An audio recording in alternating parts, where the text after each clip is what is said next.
This is for the dreamers, the doers, and the straight shooters. Welcome to the $1 Million Podcast, where we cut through the noise and get real about what it takes to succeed. Hosted by Ramneek Wayne. Here we redefine influence. No fluff, just candid $1 million success stories. Turn your ambition into action and your passion into profit. Influence with purpose. Welcome to the $1 Million Podcast. Today with me is the Tonee Sethi. Tonee Sethi is the founder of Good Day India magazine back in 2007, which is a news article-based magazine. Let's hear from Tonee Sethi about him. Welcome to the podcast. Thank you so much for having me. Really appreciate it. So I met you a while ago in an event, and it was really impressive to see what you're doing for the community and putting portfolio articles and what's happening in the local community. I would love to know how your journey began, how the Good Day India began, how your $1 million journey began. Journey of Good Day India just started very accidentally. After I came back from America, I took a sabbatical for a year, wanting to figure out what I really want to do. I grew up with a passion of being a filmmaker, and in 2006, I decided to sell off everything and just stay put for a year and start filmmaking in Australia, because I'd already decided by then this is where I'm going to stay for the rest of my life, and this is going to be home for me and my children. So 1 year, I tried my best. I bought lots of expensive equipment. I trained my son to be a best editor from India. But the industry was not ready. I knew video is the way to go, but I think I was too premature for the time. In those days, you could have internet was not very strong. Phones were Motorola, Nokia. YouTube was popular, but not very popular, unlike today. So it just was not the right time. And I basically wanted to tell stories in a different format, which I thought would be the future. Why would you like to read when you can hear and see and, listen? So, but unfortunately, we were not, the market was not ready. So somebody said, why don't you tell stories over the print media? And that's how I got started accidentally. I know most of the people knows you from Good Day India magazine and the amazing work you're doing within the community. And when I was talking with you lastly, and your journey to get here is really impressive. You started in the US, you started in New Zealand. You wanna tell me about, if that's okay with you, about the $1 million business you built in the New Zealand and exited? Sure. I grew up in India, in a place called Jalandhar. I was just 3 months old when we moved to Bombay. Dad was associated with filmmaking, distribution, making, etc., etc. So I grew up in that environment where I saw everybody who did nothing but filmmaking or, related to some that. And I always wanted to be one. It's only when I reached at the age of 16, my dad went through a lot of hardships, lost a lot of money, and things became very bad. At the age of 18, we had literally nothing to eat. I was very young that time, I was just 18 years old, decided to take charge to be the bread earner of the family. And I put my dreams aside to be a filmmaker and started working in hospitality. I'm a product of Oberoi Group of Hotels. I got trained by the best in the world, actually.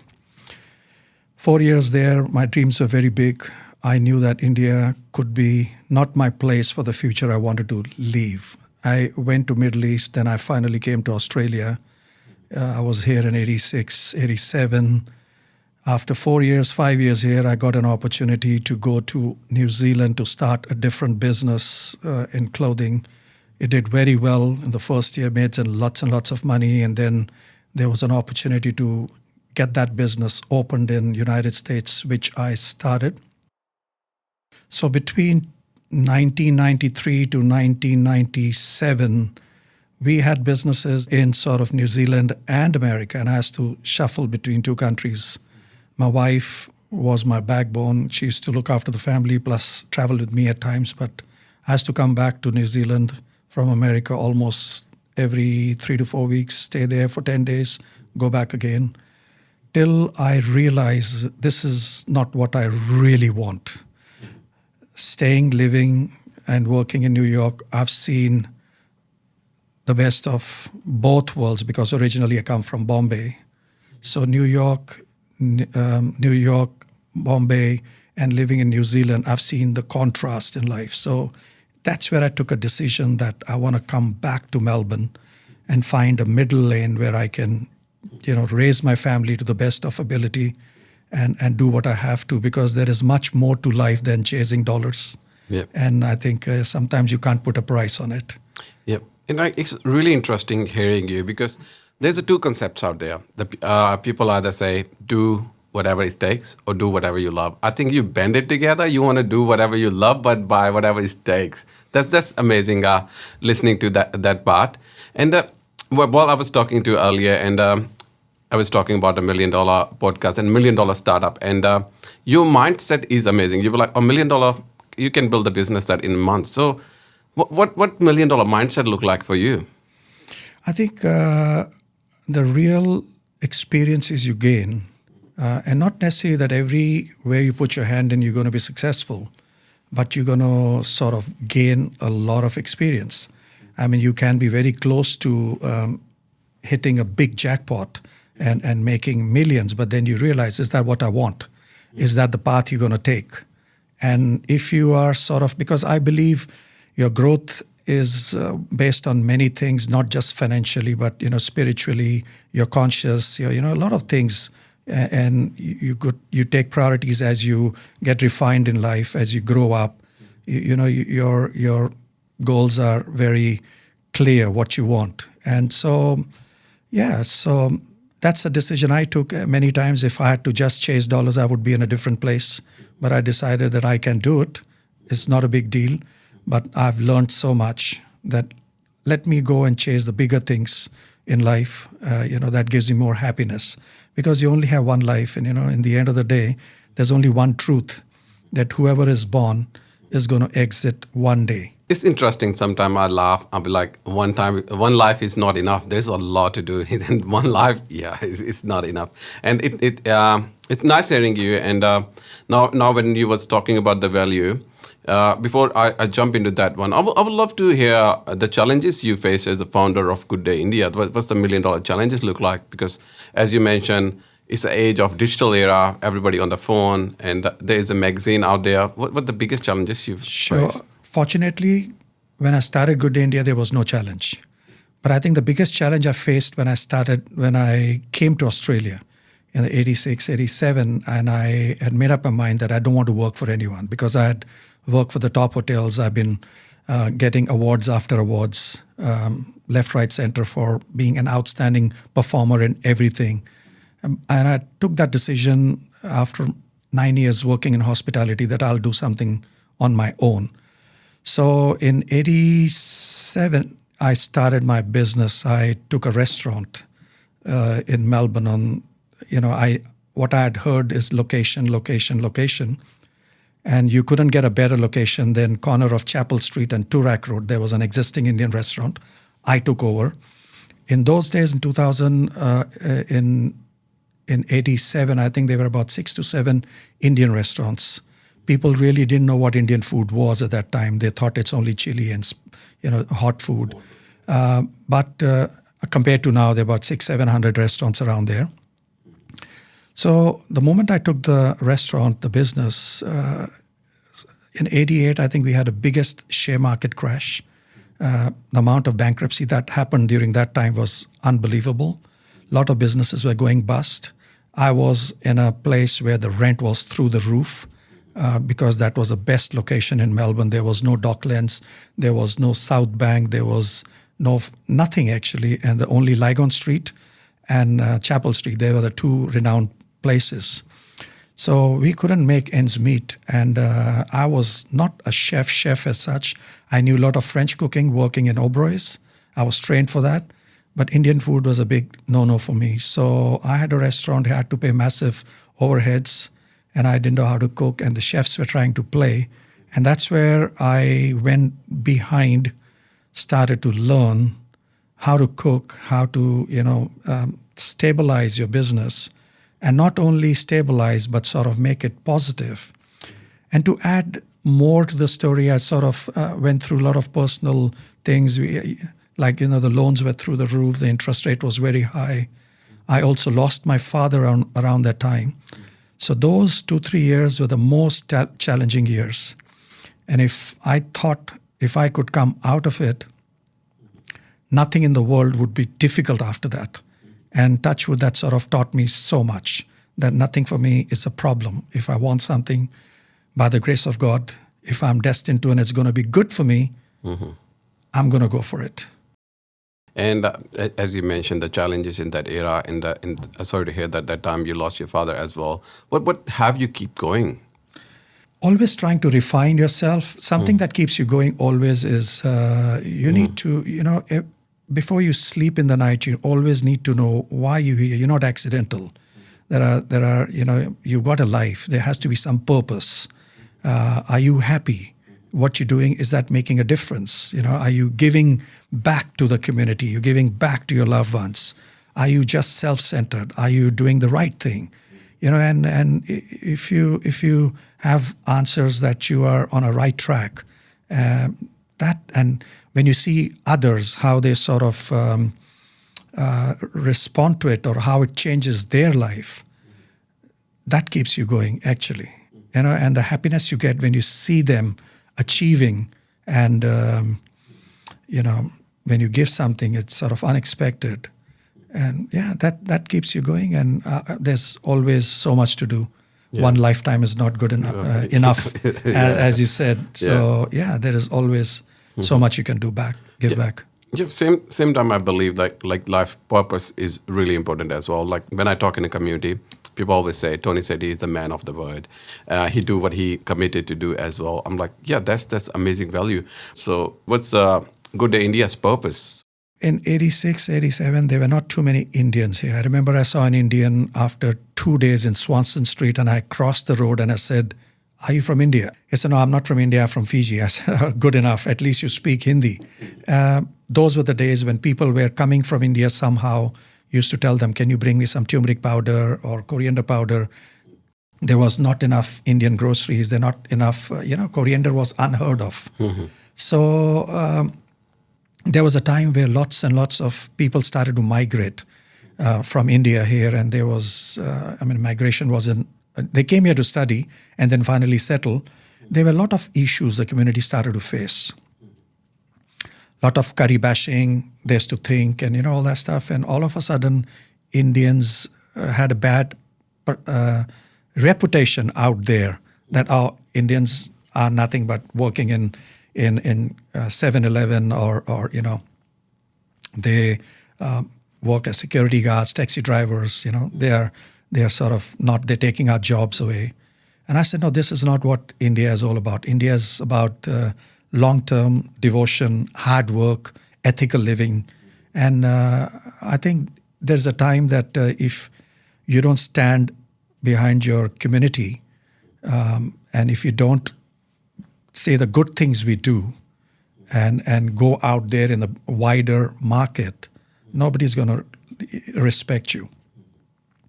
My kids are born here, they're raised up here, so they are well accepted everywhere. Australians are the loveliest people on the planet. That was a wrong perception they had for a short while because of some elements that sort of just came in. And so the purpose was, when I started Good Day India, was to only publish the positive side of things. Being in the media, I get flooded with negative news. But we've made up our mind that we're going to filter through everything that is negative. I'm only going to concentrate and focus on the positives that happen in the society. Whether it happens in Melbourne, Sydney, America, UK, US, anywhere. And that's what kept us going. Looking back 18 years now, I haven't got one negative story about anyone. Having said that, I don't say that we are all saints and we don't do the wrong thing. We are just like any other people, but I don't focus on that. And I think now the time has come where Indians are respected. They are known for their contribution to the society, hard work, charity, success. I think we play a small role in working on the image of the Indians, which was a little bit blurry at that time. I was having conversation when I started writing my book 2 months ago, and the guy was like, "Oh, you're not gonna get published for it. You have to self-publish." And there's a lot of I call them energy vampire. They come and suck your energy. And when you starting in New Zealand and leaving everything aside and starting from zero, do you came across the people who was energy vampire, and how you overcome them?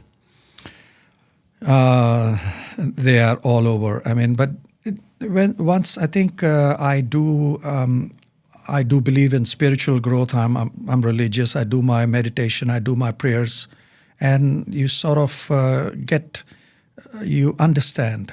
Sometimes you don't need to speak to a person to understand what he is all about. You can get the vibes, and as far as you are clear what you want to take, there is good and bad.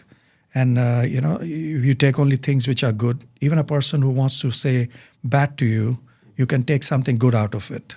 So, yeah, and then as far as you're solid from inside and strong, nobody can, turn you around or change your routing. It's amazing to hearing you and your mindset as well as an entrepreneur. So where your entrepreneurial journey actually began? When I came to Australia in '86 and I decided I don't want to work for anyone, my biggest role model is Mr. M.S. Oberoi, the chairman of the Oberoi Group of Hotel. His story is phenomenal. I've never come across any person in my life who was so inspiring to me. So, and that's sort of when I came here, I said, this is what I'm going to do, and I'm going to go forward.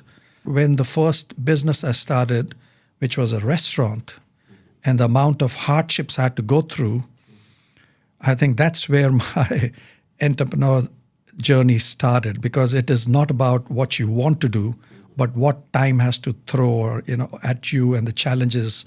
And I think in the first 4 years, I was bombarded with challenges, not only in the work front, even on the personal level. Like I said, went through a lot that time. And that's where it started. And once I crossed that, everything seems to be just no problems at all. As you entrepreneur yourself, and you cover a lot of stories when you do in your Good Day India magazine. And you might have seen there's a lot of startup. They have came across barriers. Any advice you want to give to the new startups who are going to start? $1 million advice. So between Good Day India and the Indian Weekly, we must have published over 550 stories. We've gone right behind speaking one-to-one like you're doing to me, and found out their ups and downs and what makes them go.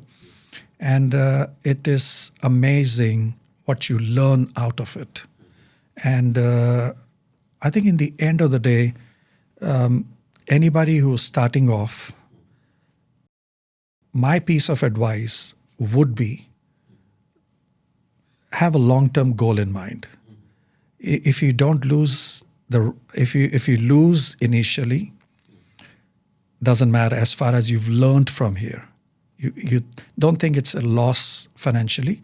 You think it's an investment in your education, because you're not going to make the same mistakes again, and go further. And if your intentions are clear and you are giving back, the time is such that if you add value in somebody's life today, you're going to be very, very popular. And whatever you do, giving value back to the people, sky's the limit. So long-term goal, do things ethically, help, and, make sure that you're a role model, and always give back to the society, and don't give up. And time is the biggest asset you have. Once you have a certain age, you can go for it. You can fall down, you can get up many times. What's Good Day India's next 10-year vision? Where Good Day India look itself in next 10 years?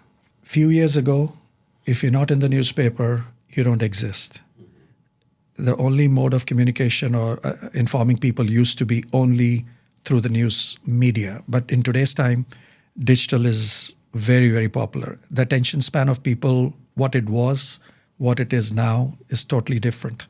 So we are focusing more on the digital content.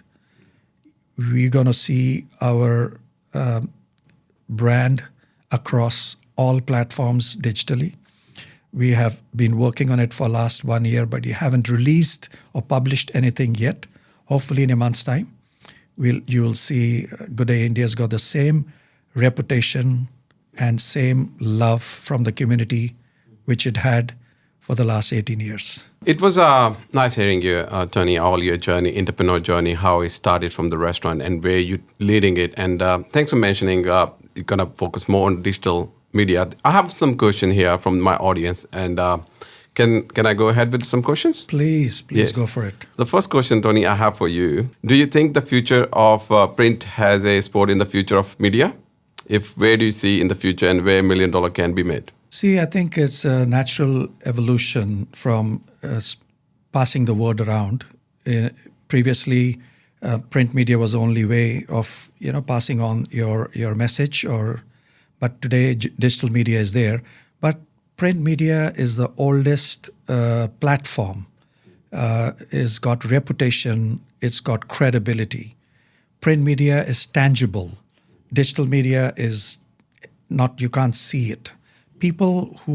I'm surprised that people don't mind paying subscription to us, so I can post them a copy, even though they can watch it they can read it online, or we send it through WhatsApp, the print e-magazine. They still don't mind paying. So there's going to be a certain amount of people who would always like to read, because when you read something, you're in control, you are enjoying, you're feeling the paper, you're smelling. It takes you back into time. And a lot of people in today's time are so they had it with the digital side of things. They are detoxing themselves digitally, and as a change they like to read sometimes. So I think there is not going to be a big part of it, but newspaper, news magazine reading is always going to stay, but to some extent. The next question I have from Nick. Nick is the young entrepreneur, and he's asking you, if Tonee have to go and talk to his younger himself, what $1 million advice he will give himself when he was young? Because I've learned it's not what I want, it is what is there for me, and it is what the creator wants me to have it. It's a combination of 2-3 things. Whenever I went through hardship, my faith was not strong. And I said, I don't believe in anything like this sort of, I don't believe it. But when I look back, if I had not gone through those hardships, I wouldn't have been where I am today. I wouldn't have relished or enjoyed or understood what success is all about. So I think I would take challenges, and I'll just proceed the way. It is. Yeah. Yeah, because it's all about journey, isn't it? Exactly. Yeah. And the last one I have from Jack. Did you ever feel those early days of your journey to Australia that things hit rock bottom in your business journey? Yes, there came a time where when I lost my father, the business was suffering, debt everywhere, couldn't pay the bills, couldn't pay lots of things, chefs playing up. And I had created a monster for myself. Home loan was all-time high. The interest rates were, all-time high. Business loan, home loan. And we were going through hell. And I said, oh my God, what am I into? Where am I heading? I said, there is only 2 ways. Either you give up or fight. And I think I decided that I'm going to fight. And I'm very blessed to have a lovely family who stood by me.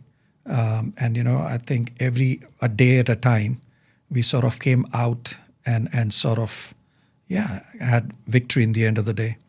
So there was a time where I had to decide whether I stop and just go nowhere or take the long route, which I decided to.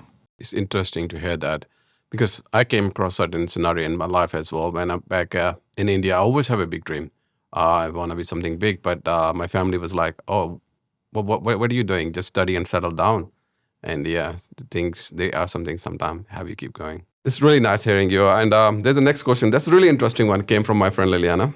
And she looking to start a restaurant in North Coast. So I repeat the question now. I'm wanting to start a restaurant, but the statistics tell us the majority wouldn't be successful. What's your advice for us in hospitality wanting to create a franchise? I don't believe that any restaurant you open with the right intention won't be successful as far as you know what you're doing and you're genuinely there to make sure that every customer who comes in goes back happy and talks about it. You're going to be flooded with business. I had a restaurant I started in when I came back from America after taking a sabbatical for a year. I started a very small restaurant. I thought there is no Indian restaurant like McDonald's where you basically go and have curry tandoori pizza. So I started a very small prototype in Baldwin, and it was a total new concept.